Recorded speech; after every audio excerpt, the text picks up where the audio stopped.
ರಾಮಲಿಂಗಾರೆಡ್ಡಿಗೆ ಬೆಂಗಳೂರು ನಗರಾಭಿವೃದ್ಧಿ ಖಾತೆಗೆ ಈಗ ಪಟ್ಟು ಹಿಡಿದುಕೊಟ್ಟಿದ್ದು ಬೆಂಗಳೂರು ನಗರಾಭಿವೃದ್ಧಿ ಖಾತೆಯನ್ನು ನೀಡದೆ ಹೋದರೆ ಹೋರಾಟದ ಎಚ್ಚರಿಕೆಯನ್ನ ನೀಡಲಾಗುತ್ತದೆ.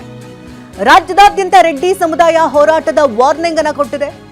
ರಾಜ್ಯ ರೆಡ್ಡಿ ಸಂಘದ ನಿರ್ದೇಶಕ ಕೆ ಚಂದ್ರಾರೆಡ್ಡಿ ಎಚ್ಚರಿಕೆಯನ್ನ ಕೊಟ್ಟಿದ್ದಾರೆ. ಸಿದ್ದರಾಮಯ್ಯ ಸರ್ಕಾರದಲ್ಲಿ ಸಾರಿಗೆ ಖಾತೆಯನ್ನ ನೀಡಿದಾಗ ಡಿಕೆಶಿ ಸರ್ಕಾರದಲ್ಲಿ ಬೆಂಗಳೂರು ನಗರಾಭಿವೃದ್ಧಿ ಖಾತೆಯ ಭರವಸೆಯನ್ನ ಕೊಟ್ಟಿದ್ರು. ಕೊಟ್ಟ ಮಾತಿನಂತೆ ನಡೆದುಕೊಳ್ಳದೆ ಹೋದರೆ ಬೇರೆ ಪರಿಸ್ಥಿತಿನೇ ಎದುರಿಸಬೇಕಾಗುತ್ತೆ. ಜಲಸಂಪನ್ಮೂಲ ಖಾತೆ ಮುಂದೆ ಗ್ರೇಟರ್ ಬೆಂಗಳೂರು ಚುನಾವಣೆ ಕೂಡ ಬರುತ್ತೆ.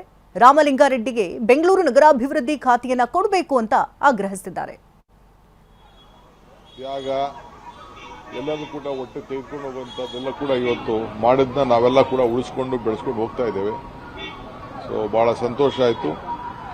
ನಾನು ಅಧಿಕಾರ ತೆಗೆದುಕೊಂಡಂಥ 3ನೇ ದಿನದಲ್ಲಿ ನಾನು ಎಲ್ಲರಿಗೂ ಮೊನ್ನೆ ಕೊಟ್ಕೊಂಡು ಬಂದು ನಾನು ಅವರ ಇದಕ್ಕೆ ಒಂದು ಪ್ರತಿಮೆಗೆ ಪುತ್ಥಳಿಗೆ ನಾನು ಗೌರವನ ಸಲ್ಲಿಸಿ ಹೋದೆ. ಬಟ್ ಇವತ್ತು ಮೊದಲನೇ ಅವ್ರನ್ನ ಸ್ಮರಿಸ್ಕೊಳ್ಳೋಂಥ ಕೆಲಸ ಇವತ್ತು ನಮಗೆಲ್ಲ ಅವಕಾಶ ಸಿಕ್ಕಿದೆ. ಎಲ್ಲ ಭಾಗಿಯಾದಂಥ ಎಲ್ಲ ನನ್ನ ಸಹೋದ್ಯೋಗಿಗಳಿಗೆ, ರಾಜ್ಯದ ಜನತೆಗೆ ಈ ಸಂದರ್ಭದಲ್ಲಿ ಅವರ ಪರವಾಗಿ ನಾನು ಈ ಸಂದರ್ಭದಲ್ಲಿ ಅವರ ಮಾರ್ಗದರ್ಶನದಲ್ಲಿ ನಾವೆಲ್ಲ ಹೆಜ್ಜೆ ಹಾಕೋಣ, ಇಷ್ಟು ಮಾತ್ರ ಹೇಳಲಿಕ್ಕೆ ಬಯಸ್ತೇನೆ. ಅಪ್ಪ ಅವ್ರು ನನ್ನ friend. All problems sorted out. ತಲೆ ಕೆಡ್ಸ್ಕೊಳಕ್ಕೆ ಹೋಗ್ಬೇಡಿ. ಸುಮ್ಮನೆ ಏನೇನೋ ಸ್ಟೋರಿ ಮಾಡ್ಕೊಳಕ್ಕೆ ಹೋಗಬೇಡಿ.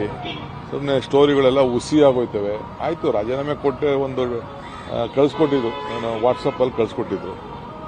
ಥಿಂಗ್ಸ್ ಹ್ಯಾವ್ ಬೀನ್ ಸೆಟಲ್ಡ್ ಅಷ್ಟೇ. ನರೇಂದ್ರ ಮೋದಿ ಅವರು ಸಿದ್ದರಾಮಯ್ಯ ಜನಪ್ರಿಯತೆ ಕಳ್ಕೊಂಡಿದ್ದು, ಹಾಗಾಗಿ ಅವ್ರನ್ನ ಕೆಳಗಿಳಿದ ಬದಲಾವಣೆ ಮಾಡಿದ್ದಾರೆ ಎಲ್ಲ ನೋಡಿ. ನರೇಂದ್ರ ಮೋದಿ ಅವರು ನನಗೆ ವಿಶ್ ಮಾಡಿದ್ದಾರೆ. I would like to thank him. ನಾನು ಅವ್ರಿಗೆ ಗೌರವವಾಗಿ ಏನು ಭೇಟಿ ಮಾಡಬೇಕು ಅವ್ರಿಗೂ ಭೇಟಿ ಮಾಡ್ತೀನಿ. ಅವ್ರ ರಾಜಕಾರಣನೂ ಬೇಡ, ನಾವು ರಾಜಕಾರಣ ಮಾಡೋದು ಬೇಡ. ನಮ್ಗೆ ರಾಜಕಾರಣ ರಾಜ್ಯದ ಜನತೆಗೆ ಒಳ್ಳೇದಾಗಕ್ಕೆ ಏನ್ ಬೇಕೋ ಎಲ್ಲ ಸೇರಿ ಒಟ್ಟು ಕೆಲಸ ಮಾಡೋಣ. ಇದು ಡಿಕೆ ಶಿವಕುಮಾರ್ ಅವರ ಮಾತು. ಮೋದಿ ಕೂಡ ಈ ಸಂದರ್ಭದಲ್ಲಿ ಮಾತನಾಡಿದ್ರು. ಕರ್ನಾಟಕದಲ್ಲಿ ಬೇರೆ ರೀತಿ ಬೆಳವಣಿಗೆಗಳಾಗ್ತಾ ಇದೆ, ಸರ್ಕಾರ ಚೇಂಜ್ ಆಗಿದ್ದಕ್ಕೆ ಜನರು ಆಕ್ರೋಶವನ್ನು ವ್ಯಕ್ತಪಡಿಸ್ತಾ ಇದ್ದಾರೆ ಕಾಂಗ್ರೆಸ್ ಮೇಲೆ ಅಂತ ಪ್ರಧಾನಿ ಮೋದಿ ಹೇಳಿದ್ರು. ಅದಕ್ಕೆ ಪ್ರತಿಕ್ರಿಯಿಸಿದಂಥ ಡಿಕೆ ಶಿವಕುಮಾರ್ ಅವರು, ಈಗಾಗಲೇ ಸಿಎಂ ಮೋದಿಯವರು ಕೂಡ ನನಗೆ ವಿಶ್ ಮಾಡಿದ್ದಾರೆ, ಒಳ್ಳೆ ರೀತಿಯಲ್ಲಿದ್ದೇವೆ, ಒಳ್ಳೆ ರೀತಿಯಲ್ಲೇ ಮೀಟ್ ಮಾಡ್ತೇವೆ, ಇಲ್ಲಿ ರಾಜಕಾರಣ ಬೇಡ ಅನ್ನುವಂಥ ಮಾತುಗಳನ್ನು ಕೂಡ ಸಂದರ್ಭದಲ್ಲಿ ಆಡಿದ್ದಾರೆ.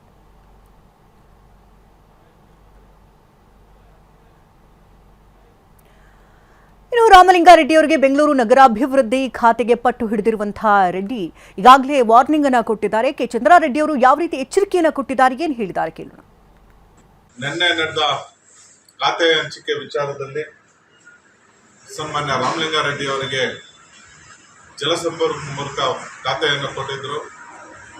ಆದರೆ ಅವರು ಸಿದ್ದರಾಮಯ್ಯ ಸರ್ಕಾರದಲ್ಲೇ ಅವರು ಸಾರಿಗೆ ಸಚಿವರು ಮತ್ತು ಮುಜರಾಯಿ ಸಚಿವರಾಗಿ ಕೆಲಸ ಮಾಡ್ತಾ ಇದ್ರು.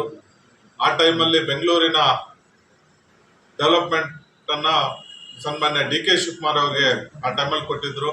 ಅವತ್ತು ಮಾನ್ಯ ಡಿ ಕೆ ಶಿವಕುಮಾರ್ ಅವರು ಉಪಮುಖ್ಯಮಂತ್ರಿಯಾಗಿ ಇದ್ರು. ಅವರು ರಾಮಲಿಂಗಾರೆಡ್ಡಿ ಅವ್ರ ಹತ್ರ ಹೋಗಿ ನಾನು ಮುಖ್ಯಮಂತ್ರಿ ಆಗ್ತೀನಿ, ಆ ಟೈಮಲ್ಲಿ ನಿಮಗೆ ಬೆಂಗಳೂರು ಅಭಿವೃದ್ಧಿ ಖಾತೆಯನ್ನು ಕೊಡ್ತೀನಿ ಅಂತ ಒಂದು ಮಾತನ್ನು ಕೊಟ್ಟಿದ್ರು. ಆದರೆ ನಿನ್ನೆ ಖಾತೆ ಹಂಚಿಕೆಯಲ್ಲಿ ಅವ್ರಿಗೆ ಅನ್ಯಾಯ ಆಗಿದೆ. ಅವರಿಗೆ ಕಾಂಟ್ಯಾಕ್ಟೇ ಇಲ್ಲೇ ಒಂದು ಖಾತೆಯನ್ನು ಇವತ್ತು ಕೊಟ್ಟು ಅವರಿಗೆ ಅನ್ಯಾಯ ಮಾಡಿದ್ದಾರೆ. ಆದ್ರಿಂದ ಸನ್ಮಾನ್ಯ ರಾಮಲಿಂಗಾರೆಡ್ಡಿ ಅವರು ಆ ಖಾತೆಗೆ ರಿಸೈನ್ ಮಾಡಿದ್ದಾರೆ, ಅವ್ರ ಮಂತ್ರಿಗಿರಿಗೆ. ಇವತ್ತು ಅದರ ಪರವಾಗಿ ನಾವು ಇವತ್ತು ನಾನು ವಸಂತು ನಮ್ಮ ರೆಡ್ಡಿ ಜನಸಂಘದಿಂದ ನಾವು ಇದನ್ನ ಖಂಡಿಸ್ತಾ ಇದ್ದೀವಿ. ರಾಮಲಿಂಗಾರೆಡ್ಡಿ ಅವರಿಗೆ ಬೆಂಗಳೂರು ಖಾತೆಯನ್ನ ಕೊಡಬೇಕು, ಅವ್ರನ್ನ ಮತ್ತೆ ಮಂತ್ರಿಯಾಗಿ ತಗೋಬೇಕಂದ್ಬಿಟ್ಟು ಸನ್ಮಾನ್ಯ ಮುಖ್ಯಮಂತ್ರಿಗಳಾದ ಡಿ ಕೆ ಶಿವಕುಮಾರ್ ಅವರಲ್ಲಿ ಮನವಿ ಮಾಡ್ಕೊಂತೀವಿ. ನಿನ್ನೆ